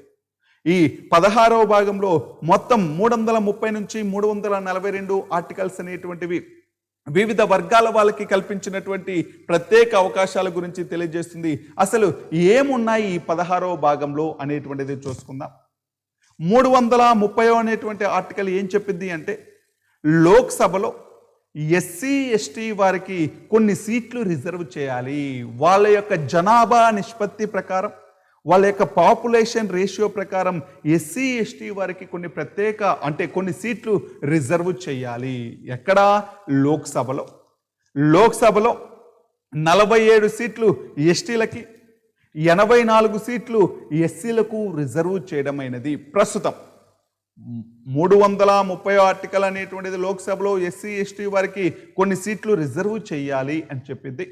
యాక్చువల్గా మొదటి రాజ్యాంగ సవరణ చట్టం ఏం చెప్పింది అంటే ఈ ఎస్సీ ఎస్టీలకు కల్పించినటువంటి రిజర్వేషన్లు అనేటువంటివి 10 సంవత్సరాలు కొనసాగాలి. 10 సంవత్సరాల తర్వాత అంటే 10 సంవత్సరాలలోపు వీళ్ళందరినీ కూడా మిగతా వర్గాల వాళ్ళతోటి అంటే అగ్రవర్గాలతోటి లేకపోతే పైన ఉండేటువంటి వాళ్ళతోటి ఈక్వల్ పొజిషన్కు తీసుకురావాలి. ఇప్పుడు ఈక్వల్గా వచ్చారు కాబట్టి ఇంకా ఈ ప్రత్యేక అవకాశాలు ఉండకూడదు, అంటే 10 సంవత్సరాలు మాత్రమే ఉండాలి అని చెప్పింది మొదటి రాజ్యాంగ సవరణ చట్టం 1951. కానీ 10 సంవత్సరాలు అయిపోయింది, అయినప్పటికీ వాళ్ళు వెనకబడే ఉన్నారు కాబట్టి వాటిని ఇంకొక 10 సంవత్సరాలు ఇంకొక రాజ్యాంగ సవరణ చట్టం చేశారు, ఇంకొక 10 సంవత్సరాలు పొడిగించారు. మళ్ళీ అప్పటికీ సమానత్వం రాలేదు కాబట్టి ఇంకొక 10 సంవత్సరాలు పొడిగిస్తూ వచ్చారు. అలా పొడిగిస్తూ ప్రస్తుతం కూడా అంటే రాజ్యాంగం అమల్లోకి వచ్చి 70 సంవత్సరాలు దాటినప్పటికీ ఇప్పటికీ ఈ రిజర్వేషన్స్ అనేటువంటివి కొనసాగుతూనే ఉన్నాయి, కొనసాగించాలి కూడా. ఎందుకంటే ఇంకా సమాజంలో ఎవరైతే రిజర్వేషన్ ఫలాలు అనేటువంటివి అనుభవించారో వాళ్ళే ఇంకా అనుభవిస్తున్నారు, అనుభవించని వాళ్ళు అసలు అనుభవించటం లేదు. ఇంకా వీళ్ళ మధ్యనే తారతమ్యాలు అనేటువంటివి ఉన్నాయి కాబట్టి, డిఫరెన్సెస్ అనేటువంటివి ఉన్నాయి కాబట్టి, అందరూ సమానమైన పొజిషన్లో లేరు కాబట్టి ఈ రిజర్వేషన్స్ అనేటువంటివి కొనసాగించాలి. అందుకే 330 ఆర్టికల్ ఏం చెప్పింది అంటే ఎస్సీ ఎస్టీ వాళ్ళకి లోక్సభలో సీట్ల రిజర్వేషన్. మొదటి రాజ్యాంగ సవరణ చట్టం 1951 ప్రకారం 10 సంవత్సరాలు, 8వ రాజ్యాంగ సవరణ చట్టం ప్రకారం ఇంకొక 10 సంవత్సరాలు, 23వ రాజ్యాంగ సవరణ చట్టం ప్రకారం ఇంకొక 10 సంవత్సరాలు, 45వ రాజ్యాంగ సవరణ చట్టం ప్రకారం ఇంకొక 10 సంవత్సరాలు, ఇలా 10 సంవత్సరాలు పొడిగించుకుంటూ వచ్చి ఈ మధ్య కొత్తగా ఇంకొక రాజ్యాంగ సవరణ చట్టం చేశారు, 104వ రాజ్యాంగ సవరణ చట్టం చేశారు. ఈ 104వ రాజ్యాంగ సవరణ చట్టం ద్వారా 2030 వరకు కూడా ఎస్సీ ఎస్టీ వాళ్ళకి లోక్సభలో సీట్ల రిజర్వేషన్ అనేటువంటివి పొడిగించడం జరిగింది. 104వ రాజ్యాంగ సవరణ చట్టం ద్వారా 2030 వరకు ఎస్సీ ఎస్టీ వాళ్ళకి లోక్సభలో సీట్ల రిజర్వేషన్ అనేటువంటిది పొడిగించడం జరిగింది. ఇది 330. 331 అనేటువంటి ఆర్టికల్ ఉంది. ఇది ఆంగ్లో ఇండియన్లకు లోక్సభలో సీట్ల రిజర్వేషన్ గురించి తెలియజేస్తుంది. ఆంగ్లో ఇండియన్లకు లోక్సభలో సీట్ల రిజర్వేషన్ గురించి 331 తెలియజేసింది. ఈ మధ్య చేసినటువంటి 104వ రాజ్యాంగ సవరణ చట్టం అనేటువంటిది కేవలం ఎస్సీ ఎస్టీలకు మాత్రమే లోక్సభలో సీట్ల రిజర్వేషన్ పొడిగించింది, కానీ ఆంగ్లో ఇండియన్లకు సీట్ల రిజర్వేషన్ పొడిగించలేదు. కాబట్టి 2020 జనవరి 26 తర్వాత ఆంగ్లో ఇండియన్లకి లోక్సభలో సీట్ల రిజర్వేషన్ ఉండదు. అంటే లోక్సభలో 2 ఆంగ్లో ఇండియన్లను రాష్ట్రపతి నామినేట్ చేస్తూ ఉంటాడు. ఇప్పుడు ఈ 2 ఆంగ్లో ఇండియన్లు అనేటువంటి వాళ్ళకి రిజర్వేషన్లు తొలగించడం జరిగింది. నెక్స్ట్ 332 ఆర్టికల్ ఏం చెప్పింది అంటే శాసనసభలో ఎస్సీ ఎస్టీ వాళ్ళకి కొన్ని సీట్లు రిజర్వ్ చేయాలి అని తెలియజేస్తుంది. దీనికి కూడా 104వ రాజ్యాంగ సవరణ చట్టం అంటే లోక్సభలో కానీ శాసనసభలో కానీ ఎస్సీ ఎస్టీ వారికి కొన్ని సీట్లు రిజర్వ్ చేయాలి అని తెలియజేస్తూ 104వ రాజ్యాంగ సవరణ చట్టం చేయడం జరిగింది. యాక్చువల్గా మనకు బ్రిటిష్ వారు ఉన్నప్పుడు వాళ్ళకి అంటే కొన్ని మతాల వాళ్ళకి అంటే ముస్లింలకు కానీ ఎస్సీలకు కానీ ఎస్టీలకు కానీ మహిళలకు కానీ సపరేట్ కాన్స్టిట్యున్సీస్ అనేటువంటివి ఉండేవి, ప్రత్యేక నియోజకవర్గాలు ఉండేటివి. ఆ ప్రత్యేక నియోజకవర్గాల్లో ఆ క్యాండిడేట్లని ఆ కులం వాళ్ళే ఎన్నుకునేటువంటి వాళ్ళు, ఆ మతం వాళ్ళే ఎన్నుకునేటువంటి వాళ్ళు. అలా ఉంటే భారతదేశం సమైక్యత దెబ్బతింటుంది అన్నటువంటి భావంతో ఈ సపరేట్ కాన్స్టిట్యున్సీస్ ప్లేస్లో జాయింట్ ఎలక్టోరల్స్ ఉమ్మడి నియోజకవర్గాలు అనేటువంటివి ఏర్పాటు చేయడం జరిగింది. ఈ ఉమ్మడి నియోజకవర్గాల్లో సీట్లు రిజర్వ్ చేసినప్పటికీ అంటే ఎస్సీ ఎస్టీకి సీట్లు రిజర్వ్ చేసినప్పటికీ అక్కడ నిలబడేటువంటి క్యాండిడేట్లు ఎస్సీ ఎస్టీ అయినప్పటికీ కానీ వాళ్ళకు ఓట్లు వేసేది మాత్రం అన్ని వర్గాల ప్రజలు ఓట్లు వేసి వాళ్ళని ఎన్నుకోవడం జరుగుతుంది. ఇలా 330 అనేటువంటి ఆర్టికల్ లోక్సభలో ఎస్సీ ఎస్టీలకు రిజర్వేషన్లు, 332 అనేటువంటి ఆర్టికల్ శాసనసభలో ఎస్సీ ఎస్టీలకు రిజర్వేషన్లు అనేటువంటివి కల్పించడం గురించి తెలియజేస్తుంది. 334 ఆర్టికల్ ఏం చెప్పింది అంటే ఈ రిజర్వేషన్లు అనేటువంటివి ఇలా వీళ్ళకి కల్పించినటువంటి ప్రత్యేకమైనటువంటి అవకాశాలు అనేటువంటిది రాజ్యాంగం అమల్లోకి వచ్చినటువంటి 80 సంవత్సరాల అనంతరం కొనసాగరాదు. అంతకుముందు అంటే ఫస్ట్ 10 సంవత్సరాలు ఉండేది, తర్వాత 10 సంవత్సరాలు ఇలా పొడిగించుకుంటూ వచ్చి 80 సంవత్సరాల అనంతరం కొనసాగరాదు అంటే 2030 తర్వాత కొనసాగరాదు అని తెలియజేస్తుంది. ఎప్పుడు అందరూ ఈక్వల్ పొజిషన్కి వచ్చినప్పుడు, ఒకవేళ ఇంకా ఈక్వాలిటీ రానప్పుడు ఇంకా దీనిని ఈ మరో 10 సంవత్సరాలు పొడిగించడానికి అవకాశం ఉంటుంది. ఎప్పుడు అంటే పార్లమెంటు చేసినటువంటి ఒక చట్టం ద్వారా. నెక్స్ట్ 335 అనేటువంటి ఆర్టికల్ ఏం తెలియజేస్తుంది అంటే ప్రభుత్వ ఉద్యోగాల్లో ఎస్సీ ఎస్టీల వాళ్ళకి కొన్ని ప్రత్యేక అవకాశాలు కల్పించాలి. ఎలా కల్పించాలి అంటే వాళ్ళకి ఏదైనా ఎగ్జామ్లో వాళ్ళకి అర్హత అంటే ఎలిజిబుల్ అవ్వడానికి కొన్ని మార్కులు కూడా తగ్గించవచ్చు. యాక్చువల్గా ఇప్పుడు కూడా చూస్తూ ఉన్నాం, ఓసీ వాళ్ళకి కొన్ని మార్కులు ఎక్స్ట్రా ఉంటాయి, బీసీ వాళ్ళకి కొన్ని మార్కులు తక్కువ ఉంటాయి, ఎస్సీ వాళ్ళకి కొన్ని మార్కులు తక్కువ ఉంటాయి. ఇలా వీళ్ళందరికీ కూడా ఎస్సీ ఎస్టీ అనేటువంటి వాళ్ళు అంటే బాగా వెనుకబడినటువంటి వర్గాల వాళ్ళు వీళ్ళు పై కులాల వాళ్ళతోటి అంటే పై వర్గాల వాళ్ళతోటి ఈక్వల్గా వాళ్ళకి ఎడ్యుకేషనల్ ఫెసిలిటీసు లేకపోతే ఫైనాన్షియల్ ఫెసిలిటీస్ ఉండవు కాబట్టి వాళ్ళు పై వర్గాల వాళ్ళతోటి సమానంగా చదవలేరు కాబట్టి వాళ్ళకి ఎగ్జామ్లో అంటే ఉద్యోగ అవకాశాలు కల్పించేటప్పుడు అర్హత మార్కులు కూడా తగ్గించవచ్చు అని చెప్పింది ఏ ఆర్టికల్ అంటే 335 అనేటువంటిది.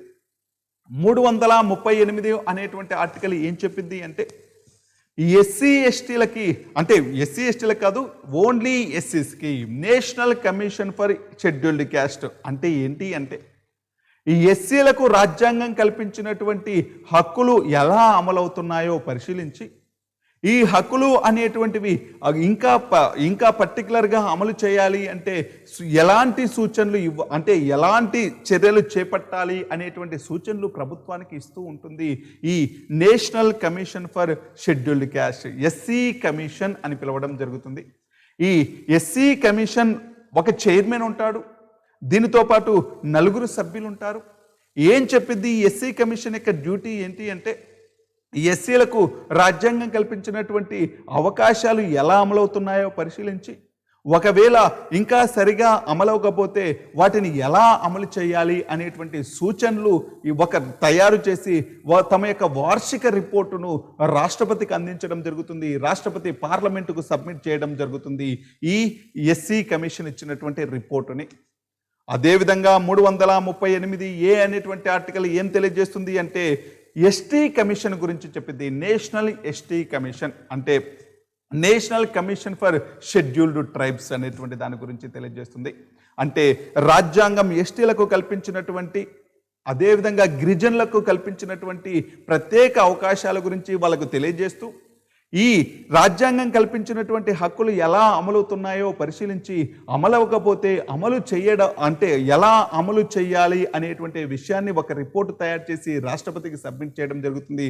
రాష్ట్రపతి పార్లమెంటులో ఈ రిపోర్టును సబ్మిట్ చేస్తాడు. ఇలా ఎస్టీ కమిషన్ అనేటువంటిది ఎస్సీ కమిషన్ అనేటువంటివి కూడా ఉంటాయి.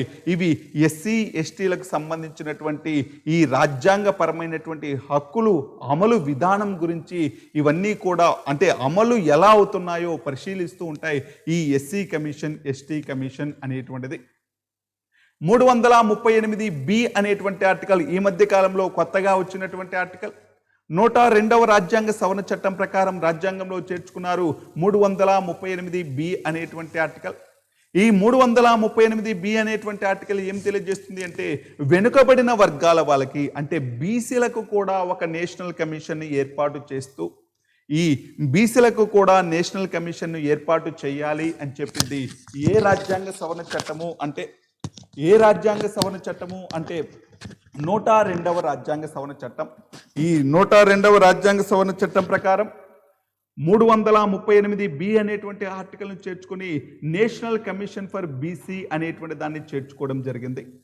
మనకు బీసీలకు సంబంధించినటువంటి ఆర్టికల్స్ రాజ్యాంగం కల్పించినటువంటి వాళ్ళ ప్రత్యేక అవకాశాలకు సంబంధించినటువంటి ఆర్టికల్స్ ఎలా అమలవుతున్నాయి, ఒకవేళ అమలు కాకపోతే ఎటువంటి చర్యలు చేపట్టాలి అనేటువంటిది కమిషన్ పరిశీలిస్తూ ఉంటుంది. మనకు 1953 సంవత్సరంలో కాకా కాలేల్కర్ కమిటీ అనేటువంటిది బీసీలకు సంబంధించిన కమిటీ, 1979 సంవత్సరంలో బీపీ మండల్ అనేటువంటి కమిటీ బీసీలకు సంబంధించింది. అంతేగాని పర్టికులర్గా శాశ్వతంగా ఒక కమిటీ అనేటువంటిది ఏర్పాటు చేయలేదు. 1993 సంవత్సరంలో చట్టబద్ధంగా అంటే శాశ్వతంగా ఒక చట్టబద్ధమైనటువంటి బీసీ కమిషన్ ఏర్పాటు చేశారు, కానీ రాజ్యాంగబద్ధత కల్పించలేదు. అందుకని ఈ బీసీ కమిషన్కు రాజ్యాంగబద్ధత కల్పిస్తూ రాజ్యాంగంలో 338 బి అనేటువంటి ఆర్టికల్ను చేర్చుకుంటూ ఈ బీసీ కమిషన్కు రాజ్యాంగబద్ధత అనేటువంటిది కల్పించడం జరిగింది. అదేవిధంగా 340 అనేటువంటి ఆర్టికల్ ఏం చెప్పింది అంటే, వెనుకబడిన తరగతుల అంటే వాళ్ళ యొక్క పరిస్థితులు అనేటువంటివి విచారించేందుకు, వాళ్ళ యొక్క పరిస్థితులు పరిశీలించేందుకు ఒక కమిషన్ను నియమించాలి అని తెలియజేస్తుంది ఆర్టికల్ 340. ఆర్టికల్ 341 అనేటువంటిది ఎస్సీ కమిషన్ లిస్టు గురించి తెలియజేస్తుంది. అంటే ఎస్సీ క్యాస్టుల గురించి తెలియజేస్తుంది. ఏవేవి ఎస్సీ క్యాస్టులు అనేటువంటిది తెలియజేస్తుంది. 342 అనేటువంటిది ఏవేవి ఎస్టీ క్యాస్ట్ అంటే ఎస్టీ పరిధిలోకి ఎవరెవరు వస్తారు అని తెలియజేస్తుంది. 342 ఏ అనేటువంటి ఆర్టికల్ ఏవేవి బీసీ క్యాస్టుల కిందికి వస్తాయి అని తెలియజేస్తుంది. ఒక క్యాస్ట్ని ఎస్సీలోకి చేర్చాలన్నా, లేకపోతే ఎస్సీ నుంచి తొలగించాలన్నా, లేదా ఒక క్యాస్ట్ని ఎస్టీలోకి చేర్చాలన్నా, ఎస్టీ నుంచి తొలగించాలన్నా, లేదా ఒక క్యాస్ట్ని బీసీలోకి చేర్చాలన్నా, బీసీ నుంచి తొలగించాలన్నా ఎవరు చేస్తారు అంటే రాష్ట్రపతి చేస్తాడు. కానీ రాష్ట్రపతి సొంతంగా చేయడు. పార్లమెంటు యొక్క ఆమోదంతో ఒక క్యాస్ట్ని ఎస్సీ ఎస్టీ బీసీలోకి జాబితాలోకి చేర్చడం లేదా తొలగించడం అనేటువంటిది ఎవరు చేస్తారు అంటే రాష్ట్రపతి అనేటువంటి వ్యక్తి చేయడం జరుగుతుంది. దీనితో పాటు 350 అనేటువంటి ఆర్టికల్ ఏం చెప్పింది అంటే, మన జాతీయ భాష హిందీ అయినప్పటికీ మనం భారతదేశం అనేటువంటిది 28 రాష్ట్రాలు, 8 కేంద్రపాలిత ప్రాంతాలతో ఉంటుంది. మనకు భారతదేశంలో అనేక భాషలు అనేటువంటివి ఉన్నాయి. హిందీ అనేటువంటిది అందరికీ రాకపోవచ్చు. ఈ దక్షిణ భారతదేశంలో ఉండేటువంటి రాష్ట్రాల్లో హిందీ అనేటువంటిది పెద్దగా రాదు. మరి కేంద్ర ప్రభుత్వం అనేటువంటిది మొత్తం తన యొక్క కార్యక్రమాలన్నీ కూడా హిందీలో చేస్తుంటుంది. మరి వీళ్ళకి ఏదైనా ఒక ప్రాబ్లం వచ్చినప్పుడు, ఏదైనా ఒక సమస్య వచ్చినప్పుడు పరిష్కరించమని హిందీలో రాయడం రాదు కాబట్టి, లేకపోతే ప్రభుత్వం యొక్క భాషలో వీళ్ళకు రాయడం రాదు కాబట్టి ఏమని చెప్పింది అంటే 350 అనేటువంటి ఆర్టికల్ తమ యొక్క సమస్యను ఏ భాషలోనైనా కూడా పంపించవచ్చు. తమ యొక్క అర్జీని ఏ భాషలోనైనా కూడా పంపించవచ్చు. అదే హిందీలో రాయలేదు, లేకపోతే ప్రభుత్వం యొక్క భాషలో రాయలేదు అని చెప్పేసి ఈ అర్జీని తిరస్కరించడానికి లేదు అని చెప్పింది ఏ ఆర్టికల్ అంటే 350 అనేటువంటి ఆర్టికల్. 350లో ఏ అనేటువంటి ఆర్టికల్ ఏం తెలియజేస్తుంది అంటే, 350లో ఏ అనేటువంటి ఆర్టికల్ ఏం చెప్పింది అంటే, ప్రాంతీయ భాషలో విద్యాబోధన జరిగేలాగా ప్రభుత్వం అనేటువంటిది చర్యలు చేపట్టాలి.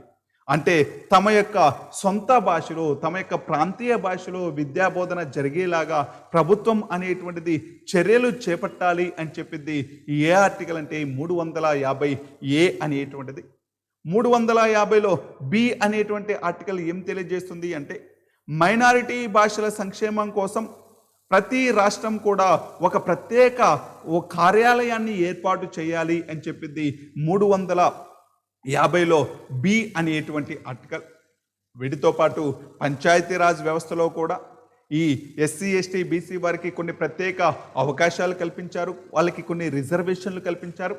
ఎక్కడెక్కడ వీళ్ళకి కొన్ని ప్రత్యేక అవకాశాలు కల్పించారు అంటే, 243D అనేటువంటి ఆర్టికల్ ఏం తెలియజేస్తుంది అంటే, సీట్ల రిజర్వేషన్ గురించి తెలియజేస్తుంది.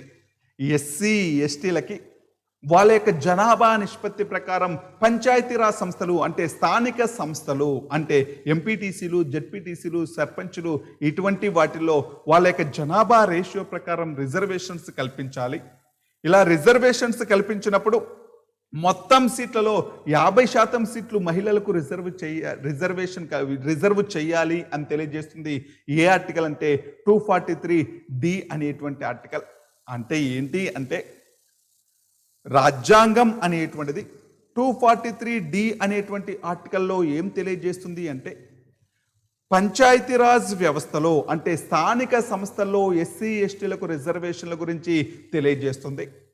మొత్తం సీట్లలో అంటే మొత్తం రిజర్వ్ చేసినటువంటి మొత్తం సీట్లలో 1/3 సీట్లు మహిళలకు కల్పించాలి. కానీ ప్రస్తుతం అనేక రాష్ట్రాలు 50% సీట్లను రిజర్వ్ చేయడం జరుగుతుంది. ఆంధ్రప్రదేశ్ కూడా పంచాయతీరాజ్ వ్యవస్థలో స్థానిక సంస్థల్లో స్థానిక ఎలక్షన్లో 50% సీట్లను రిజర్వ్ చేయడం జరిగింది. మొదటగా 50% సీట్లను రిజర్వ్ చేసింది బీహార్ అయితే 8వ రాష్ట్రం ఆంధ్రప్రదేశ్ అనేటువంటిది. అదేవిధంగా మున్సిపాలిటీ వ్యవస్థలో కూడా అంటే కౌన్సిలర్లు, కార్పొరేటర్లు, మేయర్లు అనేటువంటి ఉండేటువంటి మున్సిపాలిటీ వ్యవస్థలో కూడా ఎస్సీ ఎస్టీలకు రిజర్వేషన్లు కొన్ని స్థానాలు రిజర్వ్ చేయాలి. ఇలా రిజర్వ్ చేసినటువంటి స్థానాల్లో 1/3 సీట్లు అనేటువంటివి మహిళలకు కేటాయించాలి అని తెలియజేయడం జరుగుతుంది. రాజ్యాంగం అనేటువంటిది బీసీల రిజర్వేషన్ల గురించి అంటే 243Dలో కానీ 243Tలో కానీ ఎక్కడా కూడా బీసీల రిజర్వేషన్ అనేటువంటిది లేదు. కానీ ఆంధ్రప్రదేశ్ ప్రభుత్వం రూపొందించుకున్నటువంటి పంచాయతీరాజ్ చట్టంలో బీసీలకు కూడా 27% సీట్లను రిజర్వ్ చేయడం జరుగుతుంది. మనకు రాజ్యాంగం అనేటువంటిది బీసీలకు స్థానిక సంస్థల్లో రిజర్వేషన్స్ కల్పించకపోయినప్పటికీ ఆంధ్రప్రదేశ్ ప్రభుత్వం రూపొందించుకున్నటువంటి పంచాయతీరాజ్ చట్టంలో ఈ బీసీలకు కూడా రిజర్వేషన్స్ కల్పించడం జరిగింది. ఇలా రాజ్యాంగంలో అనేక ఆర్టికల్స్ అనేటువంటివి ఈ వెనుకబడినటువంటి వర్గాల వాళ్ళకి, ఎస్సీ ఎస్టీ బీసీ వాళ్ళకి అంటే కొన్ని ప్రత్యేక ఆర్టికల్స్ అనేటువంటివి వాళ్ళకి కొన్ని ప్రత్యేక అవకాశాలు కల్పిస్తూ ఉన్నాయి. ఈ ఆర్టికల్స్ అనేటువంటివి అంటే రాజ్యాంగం వాళ్ళకు కల్పించినటువంటి ఈ ప్రత్యేక అవకాశాలు అనేటువంటివి కొందరికి అవగాహన ఉంటుంది, కొందరికి అవగాహన ఉండదు. వీటన్నిటి గురించి